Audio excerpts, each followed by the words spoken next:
कोल्हापूर महापालिकेत महायुतीची सत्ता येताच प्रभाग क्रमांक 19 मधील प्रॉपर्टी कार्डासह अन्य प्रलंबित प्रश्न तातडीनं मार्गी लावले जातील अशी घोषणा वैद्यकीय शिक्षण मंत्री नामदार हसन मुश्रीफ यांनी केली। टेमलाईवाडी विक्रमनगर परिसरात झालेल्या जाहीर सभेमध्ये ते बोलत होते।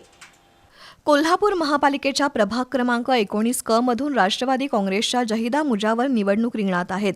तसंच रवींद्र मुदगी, प्रियंका कांबळे, राजेश पाटील हेही उमेदवार निवडणूक लढवत आहेत। त्यांच्या प्रचारासाठी टेमलाईवाडी विक्रमनगर परिसरात नामदार हसन मुश्रीफ आणि खासदार धनंजय महाडिक यांनी जाहीर सभा घेतल्या। यावेळी बोलताना जहिदा मुजावर यांनी प्रभागातील प्रॉपर्टी कार्डसह अन्य प्रलंबित प्रश्नांच्या सोडवणुकीकडे लक्ष देण्याची गरज असल्याचं सांगितलं।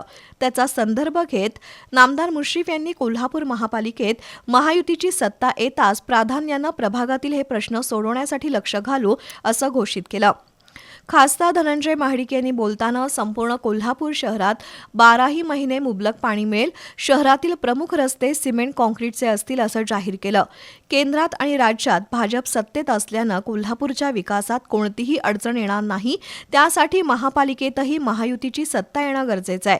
त्यामुळे कोल्हापूरच्या सर्वांगीण विकासासाठी महायुतीच्या उमेदवारांना विजयी करावं असं आवाहन केलं।